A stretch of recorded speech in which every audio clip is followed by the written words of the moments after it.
जैसा कि हमें मालूम है कि search engine optimisation digital marketing के अंदर एक सर्विस है या इसके अंदर एक कैटेगरी कंसिडर की जाती है। तो इसको देखना ज़रूरी है कि ये ब्रॉडर पर्सपेक्टिव में कहाँ फॉल करती है या इसका डिफरेंस क्या है बाकी डिफरेंट कैटेगरीज में। तो सर्च का नॉर्मली मुकाबला किया जाता है सोशल के साथ कि सर्च और सोशल में क्या डिफरेंस है। सो दोनों ही चूँकि डिजिटल मार्केटिंग के अंदर आती हैं, तो मेरा ये मानना है कि इसको क्लियर करना बहुत ज़रूरी है कि सर्च एसईओ कहाँ पर फॉल करती है और सोशल कहाँ पर फॉल करती है, और दोनों क्यों यूज़ होते हैं और दोनों का लिंक डिजिटल मार्केटिंग से कैसे है। एक गलती जो लोग करते हैं वो ये कि वो समझते हैं कि किसी एक फैक्टर को करने से या किसी एक सर्विस को करने से वो बेहतर हो जाएंगे, जबकि ऐसा नहीं होता। आपका यूज़र मुख्तलिफ जर्नी के साथ आता है, वो आपको गूगल पे ढूंढता है, वो अपनी इन्फॉर्मेशन सर्च करता है, गूगल में आप उसको मिलते हैं, वो आपकी वेबसाइट पे आता है, आपकी वेबसाइट पे आके वो आप उसको अच्छे लग जाएँ या आपकी वेबसाइट उसको अच्छी लग जाए, वो आपको चाहता है कि वो फॉलो करे। वो फॉलो कहाँ करना चाहता है कि बजाय इसके कि वो हर बार आपको गूगल में ढूंढे, अब वो चाहता है कि आपका जो कंटेंट है वो उसको खुद मिलना शुरू हो जाए। तो वो देखता है कि आप कौन कौन से सोशल मीडिया प्लेटफॉर्म पे हैं या कौन कौन से सोशल मीडिया प्लेटफॉर्म वो खुद यूज़ करता है। तो फॉर एग्जांपल मैं अगर एक डॉक्टर को मैं मुझे दर्द है और मैं डॉक्टर सर्च करता हूँ, तो मुझे डॉक्टर की वेबसाइट मिल जाती है। अब मुझे वो डॉक्टर 5-6 वेबसाइट देखने के बाद मुझे एक वेबसाइट अच्छी लगी, मुझे वो डॉक्टर अच्छा लगा, उसकी सब चीज़ें पसंद आई। अब मैं चाहूँगा कि उसको मैं सेव कर लूँ, लेकिन मैं फिर ये भी चाहूँगा कि मैं उसको फॉलो भी करूँ। तो मैं उसकी डॉक्टर की वेबसाइट से मैं कोशिश करूँगा कि उसके चैनल्स देखूँ कि वो कहाँ-कहाँ पर एग्ज़िस्ट करते हैं। फॉर एग्ज़ाम्पल वो फ़ेसबुक पे हो सकते हैं, वो ट्विटर पे हो सकते हैं और यूट्यूब पे हो सकते हैं। मैं उनके जितने चैनल्स मैं यूज़ करना चाहता हूँ या मैं फ़ॉलो करना चाहता हूँ, मैं वहाँ जाके उनको फ़ॉलो कर लूँगा, और होगा ये कि नेक्स्ट टाइम जब वो अपना कंटेंट अपडेट करेंगे, मुझे वो कंटेंट मेरी फ़ेसबुक पे मिलना शुरू हो जाएगा। अब ये दोनों चीज़ें डिजिटल मार्केटिंग के अंदर फ़ॉल करती हैं, लेकिन इसका डिफ़रेंस बड़ा इंपॉर्टेंट है।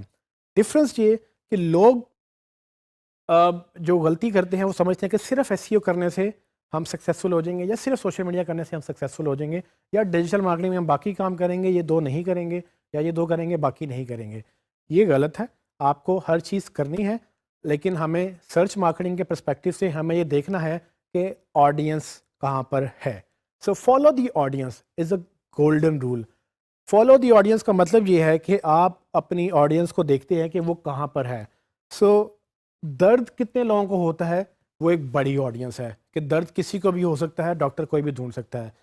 अब वो किस डॉक्टर को पसंद करते हैं, उस डॉक्टर की एक फ़ैन फॉलोइंग बन जाती है, जिसके ऊपर वो सोशल मीडिया के ऊपर उसको फॉलो करना शुरू कर देते हैं। सो नॉर्मली सर्च एक बड़ा मीडियम है, क्योंकि वो ज़्यादा लोगों को टारगेट करता है, वो ज़्यादा ब्रॉडर कैटेगरी है।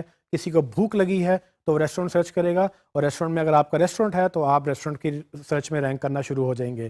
किसी को दर्द हो रहा है, किसी को मेडिकल सर्विसेज चाहिए, वो डॉक्टर सर्च करेगा, क्लिनिक सर्च करेगा। वो आपको नहीं पता, या उसको नहीं पता कि डॉक्टर उस्मान या डॉक्टर कोई भी वो एग्जिस्ट करता है। उसको ये पता है कि उसको दर्द हो रही है और उसको एक अच्छा डॉक्टर चाहिए। वो जब आपको देख लेगा तब वो आपसे मायूस होकर वो आपसे चाहेगा कि आपको फॉलो करे, तब आपकी सोशल मीडिया एक्टिव होती है। तो हमें ये देखना है कि ये बड़ी ऑडियंस को हमने नहीं छोड़ना। हमें जो नाम से जानते हैं वो तो हमें फॉलो भी कर लेंगे, वो हमारी वेबसाइट डायरेक्ट भी विजिट कर लेंगे। लेकिन जो हमें नाम से नहीं जानते, जिनको ज़रूरत है, जिनको इंटेंट है, इंटेंट मतलब जिनकी चाहत है एक पर्टिकुलर चीज़ को ढूंढने की, हम चाहते हैं कि हम उनको मिल जाए। सो अगर कोई चीज़ सर्च कर रहा है और वो मेरा टारगेट कस्टमर है, तो हमें एसईओ के तहत उन तक पहुंचना है ताकि हम उनको मिल जाएं, और फिर उसके बाद हम बाकी मार्केटिंग एक्टिवेट कर सकते हैं। कि फॉर एग्जांपल जब वो मेरी वेबसाइट पे आ जाए तो मैं उसको ईमेल भी सब्सक्राइब करा सकता हूं। मैं उसको ये भी कह सकता हूं कि आप हमें फेसबुक पे फॉलो करें, इंस्टाग्राम पे फॉलो करें, या यूट्यूब पे हमारी वीडियोस देखें। लेकिन ये तब पॉसिबल है जब एक्चुअली मुझे कोई यूज़र ढूंढ लेगा। जो मुझे जानता है वो तो डायरेक्ट आ जाएगा और वो शायद फॉलो भी कर लेगा, लेकिन जो नहीं जानता वो एक बड़ी ऑडियंस है। हमें सर्च ये मौका प्रोवाइड करती है कि जब कोई सर्च करता है, हमें उसकी इंटेंट समझ आ जाती है कि ये क्या ढूंढ रहा है, और अगर ये हमारी टारगेट ऑडियंस है तो हमें एसईओ के तहत उन लोगों के लिए रैंक करना है खुद को, और उनके लिए हमें अवेलेबल होना है। सो ये सारी चीज़ें इन पैरेलल काम करती हैं, लेकिन चूंकि सर्च एक बड़ी कैटेगरी है, हमें सर्च पे ज़्यादा फोकस करना है। सर्च से ऑडियंस आएगी तो हम बाकी चैनल्स को एक्टिवेट करेंगे, और अगर सर्च से ऑडियंस नहीं आई तो हम 4-5 लोगों को, 10 लोगों को, या 100,000 जितने भी लोगों को हम पहुंच सकेंगे, जो कि एक लिमिटेड रीच है। वो सिर्फ उन्हीं तक हमारा मैसेज जाएगा। लेकिन अगर हम इंटेंट पे फोकस करेंगे तो ये होगा कि जिस जिस को ज़रूरत है वो हमें ढूंढ सकेगा, और ज़रूरत के तहत जब हमारे से वो रिलेशनशिप बिल्ड हो जाएगा वो हमें फॉलो करेंगे, और फॉलो करने के साथ हम बाकी चीज़ें उनको कैंपेन्स भेजेंगे या उनको ईमेल मार्केटिंग करेंगे, उनकी हमारी कोई ऑप्शन आ रही, प्रमोशन आ रही है, हमारे कोई इवेंट आ रहा है, वो सारी चीज़ें बाद में पॉसिबिलिटी हैं। सो search is a big medium. ये चीज़ अंडरस्टैंड करते हुए हम इसको आगे लेके चलेंगे।